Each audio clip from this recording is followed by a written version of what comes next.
Ma voisine riche me traitait comme rien. Aujourd'hui, c'est moi qui décide si elle mange ou non. C'est une phrase que j'ai prononcée une nuit, les doigts collés à ma machine à coudre, le cœur serré comme un ourlet trop tiré. Ce n'était pas une menace. C'était une vérité accrochée à la fois à ma colère et à ma dignité. J'avais recousu ma vie, point par point, et le fil que j'avais tenu pendant des années me donnait maintenant un pouvoir concret. Pas pour briser, mais pour réparer. Au début, Maya n'était pas la voisine riche. C'était la femme qui tenait la gardienne du 3e étage, celle qui m'empruntait du fil quand je manquais, qui riait trop fort à mes blagues, et que je pensais presque sœur, parce qu'on s'était donné l'un à l'autre quand la vie nous pressait. J'ai même cousu sa robe de fiançailles.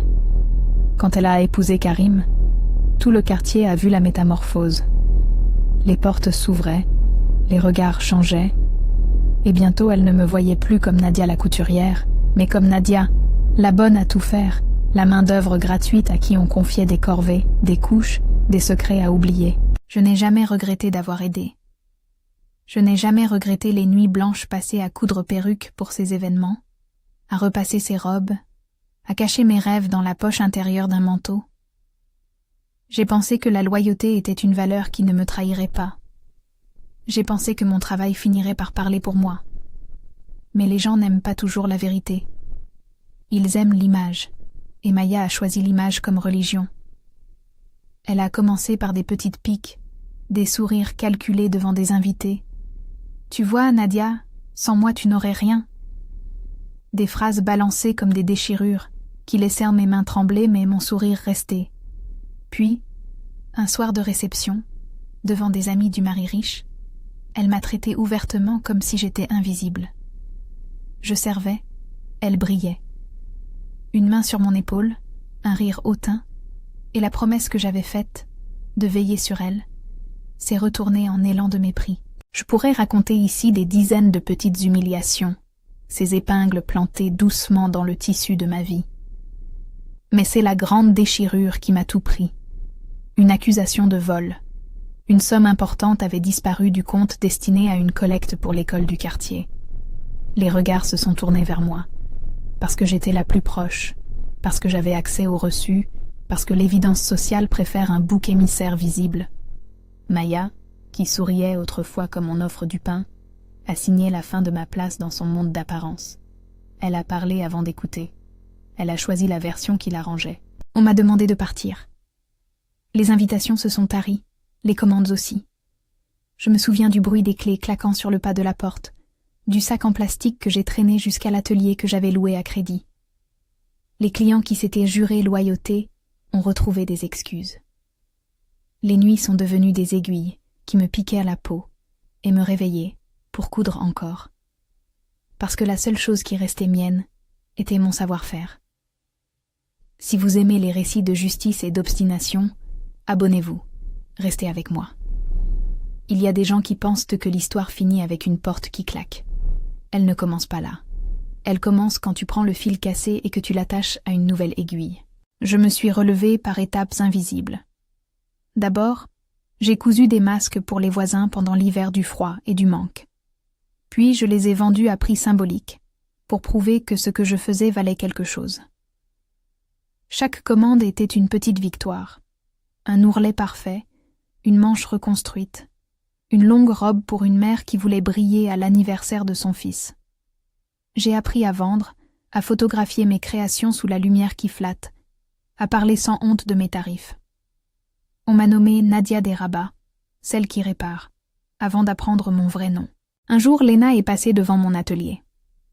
C'était une jeune influenceuse qui cherchait des pièces vraies, celles qui racontent une histoire au lieu de suivre une tendance. Elle a aimé la texture de mes tissus, la façon dont je cousais les poches à l'intérieur. Discrète, comme des promesses. Elle a filmé une courte vidéo.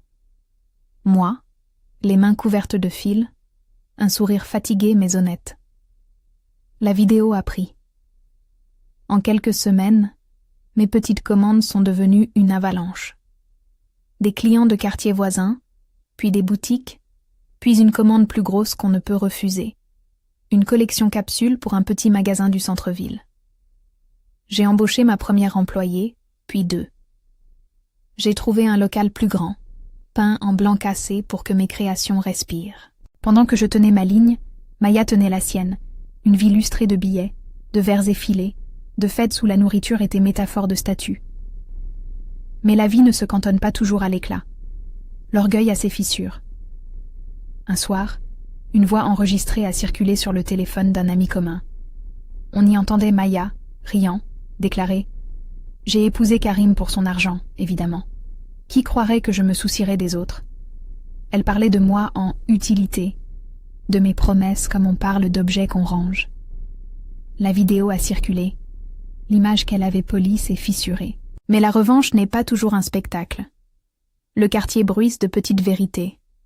C'est Michel, le vieil homme du coin, qui m'a trouvé un après-midi, tenant un reçu plié. J'ai vu quelque chose, m'a-t-il dit d'une voix qui sentait la compassion plutôt que la curiosité. Il m'a parlé de Rachid, un type qui traînait autour des collectes, que personne ne regardait vraiment. Il était opportuniste, aimait l'argent rapide. Michel avait vu Rachid près du bureau de l'école, sortir avec un sac, regarder autour comme si le monde était son permis de détacher. Il n'avait pas l'air noble. J'ai senti une rage froide, pas pour moi seulement, mais pour la vérité. S'il était coupable, alors le système entier, les jugements hâtifs, les sourires performatifs, la facilité à sacrifier une vie sur l'autel de l'image, devaient être exposés. J'ai commencé à enquêter à ma façon, discret, avec la patience d'une couture délicate. J'ai rencontré des voisins, relu des reçus, retrouvé des tickets. J'ai parlé à des femmes qui travaillaient aux distributions. Peu à peu, le puzzle s'est assemblé. Rachid avait une dette qu'il ne pouvait rembourser. Il avait falsifié des reçus, détourné des fonds et laissé Maya tenir la bouc émissaire parfaite. Pas par malice initiale, peut-être par peur d'être découvert, peut-être par une volonté de disparaître. L'erreur avait été de croire qu'accuser la plus faible te rendrait plus fort.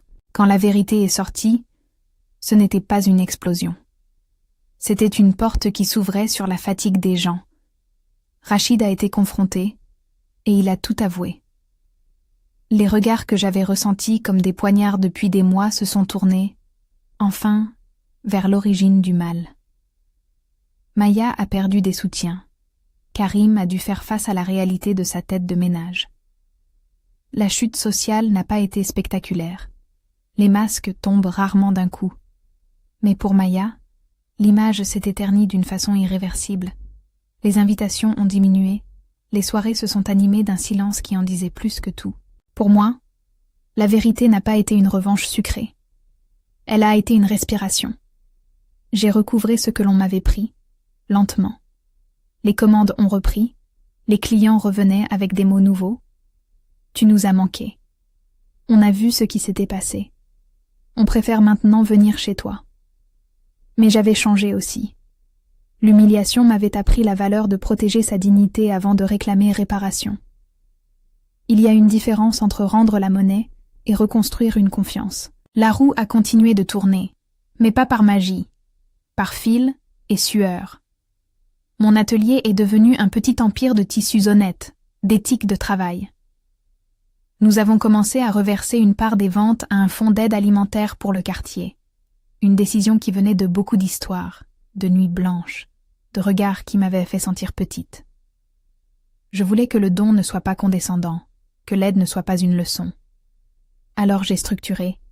Chaque client pouvait choisir que 5% de son achat aille au fil solidaire, un programme qui redistribuait des repas, des coupons alimentaires et soutenait les artisans locaux. C'est dans ce cadre que le titre de ma vie a pris une tournure étrange et lourde. J'avais le pouvoir de décider qui accédait à une aide. J'avais des listes, des critères, et parfois des regards qui me demandaient plus que ce que j'étais prête à donner. Maya est revenue, non pas comme la voisine indiscrète d'avant, mais comme quelqu'un qui avait perdu l'admiration publique et qui cherchait un moyen de se stabiliser. Elle est venue à la porte de l'atelier, un jour d'automne, le sourire hésitant, la tenue moins brillante, la fierté moins entière. Nadia, murmura-t-elle, j'ai entendu parler du fil solidaire. On m'a dit que vous aidiez. Je n'ai nulle part où aller. J'ai senti les anciens démons, la douleur, le visage poli du mépris. Les gens auraient aimé que je lui ferme la porte. Le titre scandaleux « Je décide si elle mange » tournait dans ma tête comme une affirmation terrible.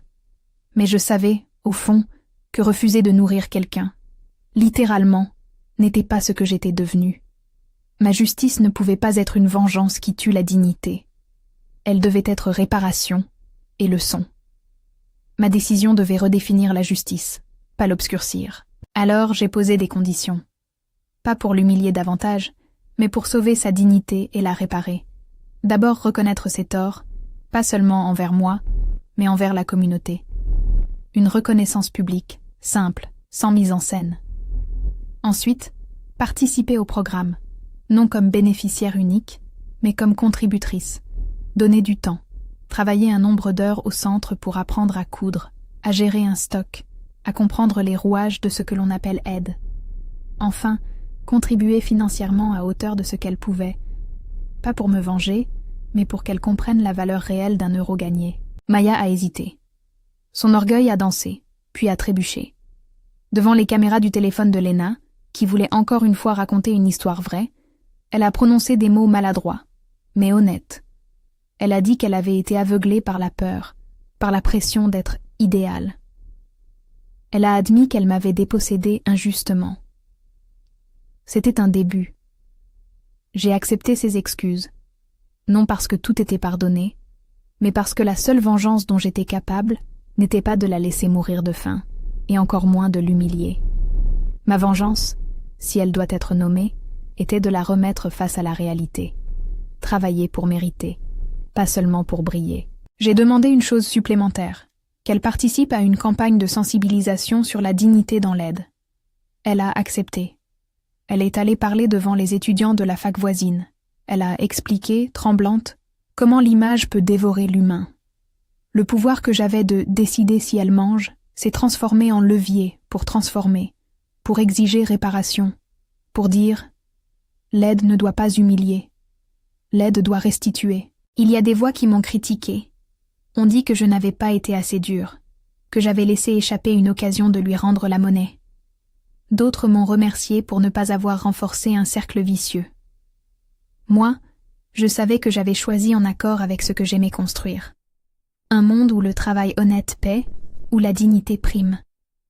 J'ai décidé de maintenir l'accès de Maya au fil solidaire, mais en faisant de sa réintégration un processus public et utile.